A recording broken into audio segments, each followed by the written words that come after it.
नमस्कार। आज के इस ई व्याख्यान में हम मनसबदारी व्यवस्था के बारे में अध्ययन करेंगे।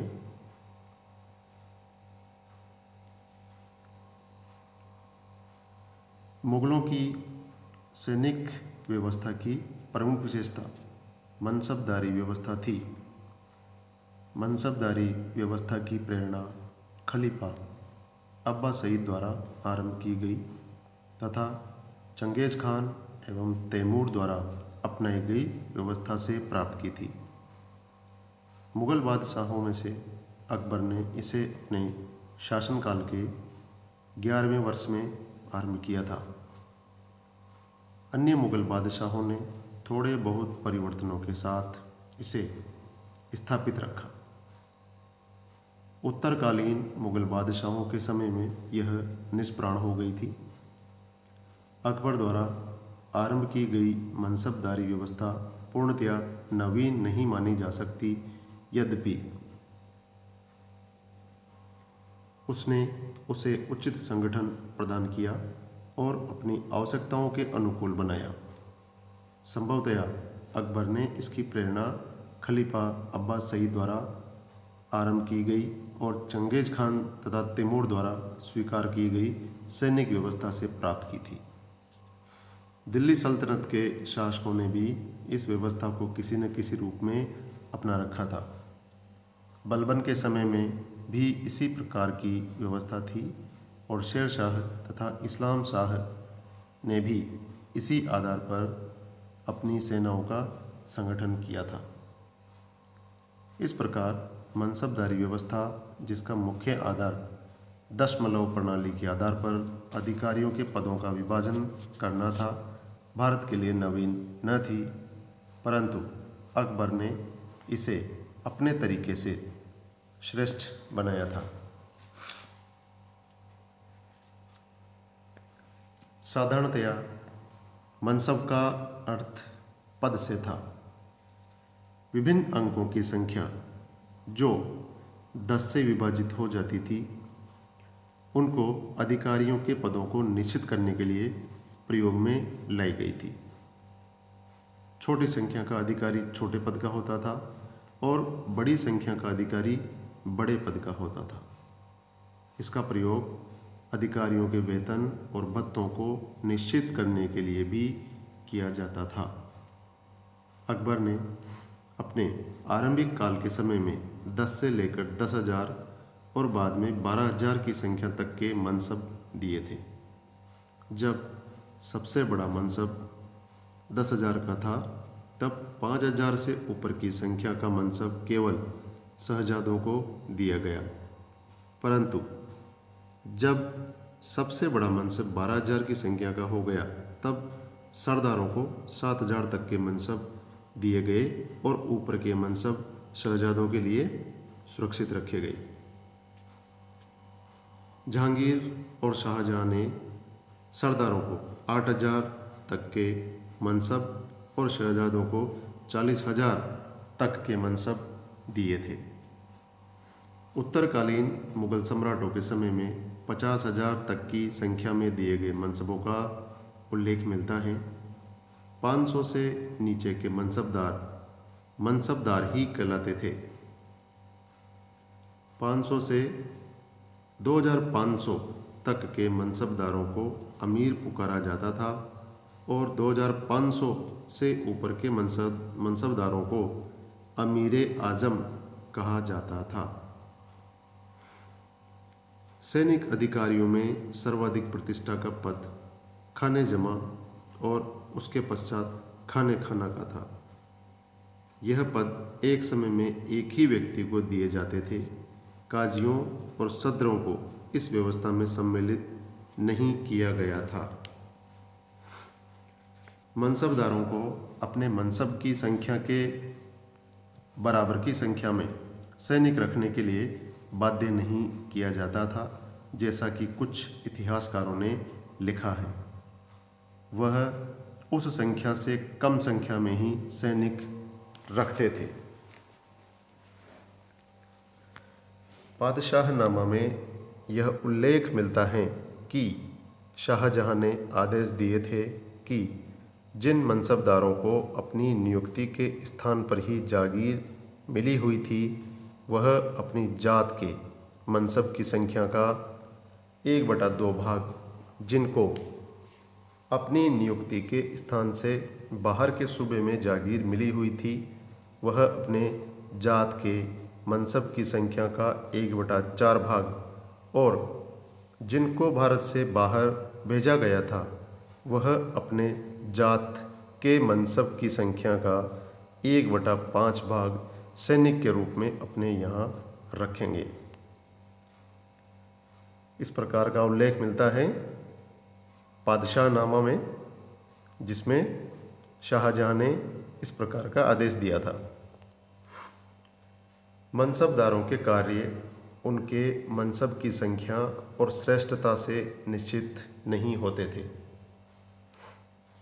अकबर के समय में राजा मानसिंह का मनसब अबुल फजल के मनसब से बड़ा था, यद्यपि अबुल फजल का स्थान बादशाह के मंत्रियों में था।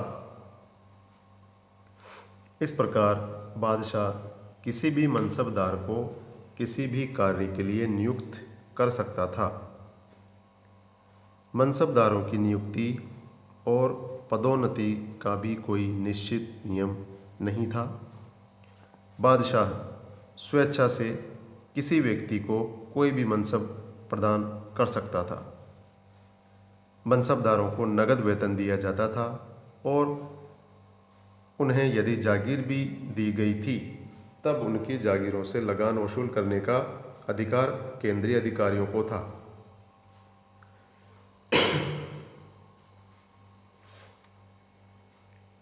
मनसबदारों को अपनी जागीरों से प्राप्त हुई आय मिल जाती थी जिसे उसके वेतन में से कम कर दिया जाता था, परंतु उत्तरकालीन मुगल बादशाहों के समय में यह व्यवस्था स्थापित नहीं रह सकी थी। यह भी आधुनिक इतिहासकार स्वीकार करते हैं कि मनसबदारों को पूरे 12 माह का वेतन मिलता था। यह बात दूसरी थी कि उनको वस्त्र, शस्त्र आदि के रूप में सहायता केंद्रीय सरकार से मिलती थी तथा उनके व्यय को उनके वेतन से काट लिया जाता था। प्रत्येक मनसबदार अपने वेतन में से अपने सैनिकों का व्यय भी निकालता था, परंतु फिर भी अच्छा वेतन मिलने के कारण उनको अपने व्यय के लिए पर्याप्त धन बच जाता था।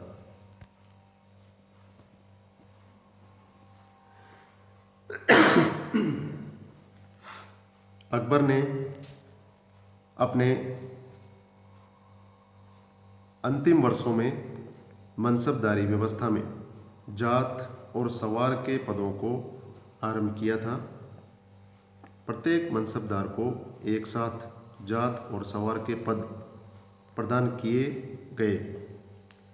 इन पदों का क्या अर्थ था, इसके बारे में इतिहासकारों में विभिन्न मत प्रकट किए हैं। ब्लॉकमैन के अनुसार एक मनसबदार को अपनी जात के पद की संख्या के अनुपात में कुछ सैनिक रखने पड़ते थे और सवार के पद की संख्या के घुड़सवार रखने पड़ते थे। इरविन के अनुसार सवार का पद अतिरिक्त प्रतिष्ठा का था और जात का पद अन्य सैनिकों के अतिरिक्त मनसबदार के घुड़सवारों की संख्या को निश्चित करता था। Doctor RP. त्रिपाठी के अनुसार सवार का पद मनसबदारों के अतिरिक्त भत्ते मात्र को निश्चित करने के लिए दिया गया था, जो एक सवार के लिए 2 रुपया था, अर्थात 500 सवार पद के मनसबदार को 1000 रुपया अतिरिक्त भत्ते के रूप में, जो कि वेतन के अतिरिक्त था, वह मिल जाता था। अब्दुल अजीज के अनुसार जात का पद अन्य सैनिकों की संख्या का द्योतक था और सवार का पद घुड़सवारों की संख्या का द्योतक था। डॉक्टर एल श्रीवास्तव ब्लॉकमैन के विचार को सत्यता के सबसे अधिक निकट बताते हैं। उनके अनुसार भी जात का पद हाथी, घोड़े आदि सभी की संख्या का द्योतक था जबकि सवार का पद केवल घुड़सवारों की संख्या को निश्चित करता था। अकबर के समय में मनसबदारों को अपने सवार के पद की संख्या के बराबर घुड़सवार रखने के लिए बाध्य किया गया था, परंतु बाद के मुगल बादशाहों के समय में यह संभव नहीं रहा था।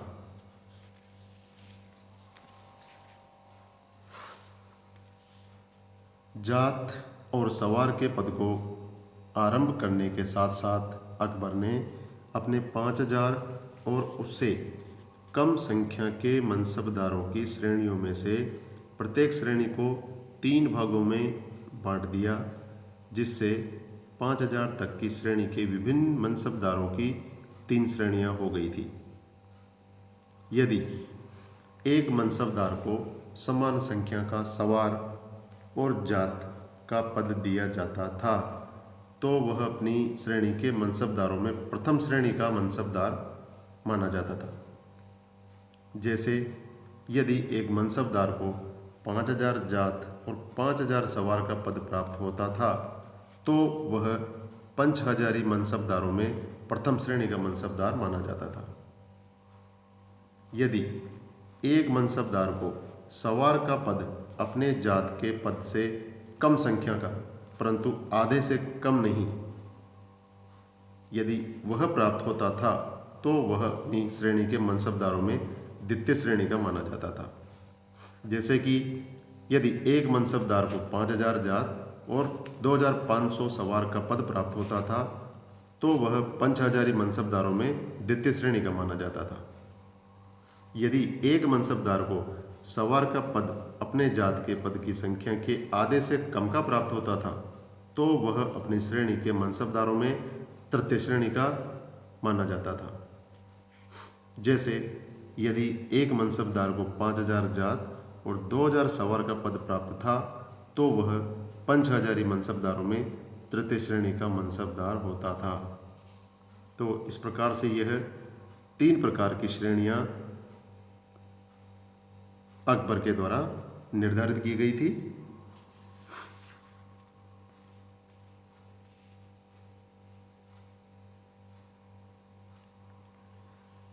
इसके बाद हम देखते हैं कि जहांगीर ने अपने समय में 2 अस्पा सिंह अस्पा नामक एक नवीन पद का सृजन किया। इस पद को दिए जाने वाले अधिकारी को अपने पास एक निश्चित संख्या में घुड़सवार रखने होते थे। सर्वप्रथम यह पद महाबत खान को दिया गया था।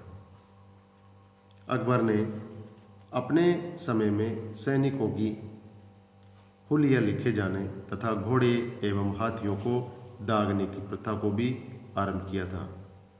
दाग महाली नाम का एक पृथक विभाग घोड़ों और हाथियों को दागने के लिए खोला गया था। प्रत्येक घोड़े पर एक शाही निशान और एक मनसबदार का निशान दागा जाता था। प्रत्येक मनसबदार को निशान अलग अलग कर दिया गया था जिससे वे एक दूसरे के घोड़ों में तब्दील न कर सकें। प्रत्येक मनसबदार की सेना और घोड़ों का समय समय पर निरीक्षण किया जाता था, जो प्रत्येक वर्ष अथवा प्रत्येक तीसरे वर्ष होता था।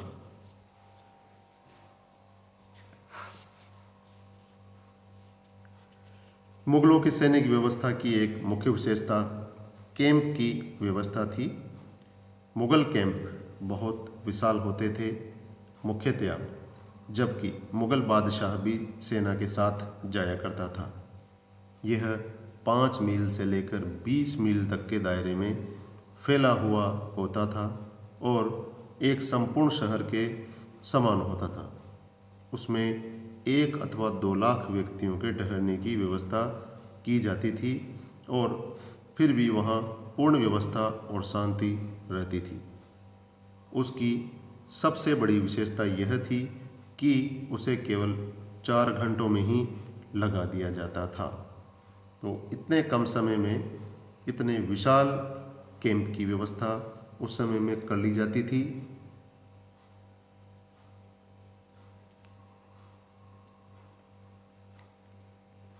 मुगलों की इस सैनिक व्यवस्था में विभिन्न दोष बताए गए हैं, जैसे मनसबदारों के द्वारा सैनिकों की भर्ती।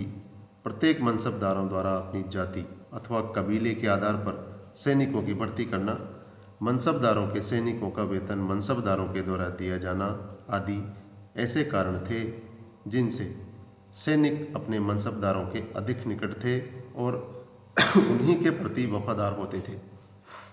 मनसबदारी व्यवस्था में सैनिकों के वस्त्र, शस्त्र, शिक्षा आदि में कोई समता नहीं थी और न ही मुगल बादशाहों ने सैनिकों की सैन्य शिक्षा का ही कोई प्रबंध किया था।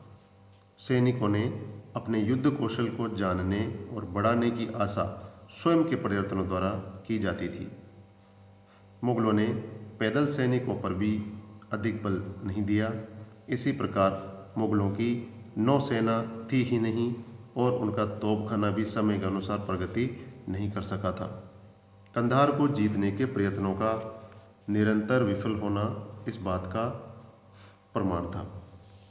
अकबर ने अपने नियंत्रण और परिश्रम से एक विशाल सेना के निर्माण में अवश्य सफलता पाई थी, परंतु बाद के मुगल बादशाह उसमें अधिक परिवर्तन नहीं कर सके थे। अकबर के समय से ही मुगल सेना भारत में अजेय समझे जाने लगी थी। इस कारण पहले बादशाहों और बाद में मनसबदारों ने अपनी स्त्रियों, रखेलों आदि को युद्ध में अपने साथ ले जाना आरंभ कर दिया था।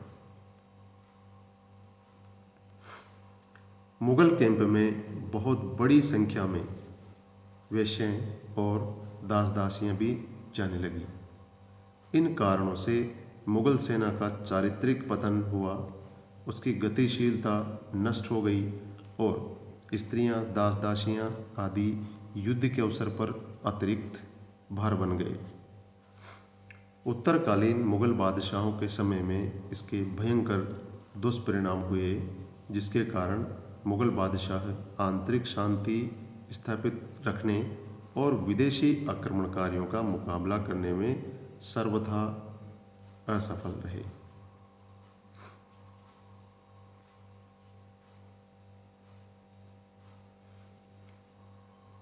परंतु अकबर द्वारा स्थापित की गई मनसबदारी व्यवस्था पर्याप्त लाभदायी रही थी। अकबर के समय में मुगल सेना निसंदेह अजेय हो गई थी। Doctor RP. त्रिपाठी ने लिखा है कि वह बाबर की सेना से भी, जिसे कुशल और सफल बताया गया था, श्रेष्ठ थी और टर्की के सुल्तान सुलेमान की गौरवपूर्ण सेना से, जो यूरोप में अपने ढंग की सेना में निसंदेह श्रेष्ठ स्थान रखती थी, कठिनाई से ही मानी जा सकती थी। इस प्रकार की बात डॉक्टर आर.पी. त्रिपाठी ने उस समय की सेना व्यवस्था के बारे में कही है। जहांगीर, शाहजहां और औरंगजेब के समय तक भी मुगल सेना बहुत श्रेष्ठ थी। यद्यपि इन बादशाहों ने समय के अनुसार उसकी कुशलता और शक्ति में वृद्धि करने में सफलता नहीं पाई। मराठों के विरुद्ध औरंगजेब इसी कारण असफल हुआ। उत्तरकालीन मुगल बादशाहों के समय में मनसबदारी व्यवस्था में दोष बढ़ते गए और मुगल सेना की शक्ति क्षीण होती गई, जो मुगलों के पतन का एक मुख्य कारण बना।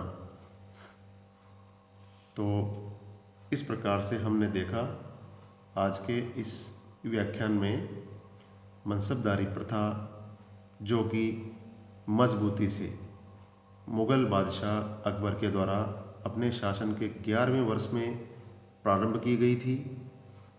इस शासन व्यवस्था के, इस मनसबदारी प्रणाली के कुछ अच्छे बुरे गुण थे जिनका हमने आज अध्ययन किया। धन्यवाद।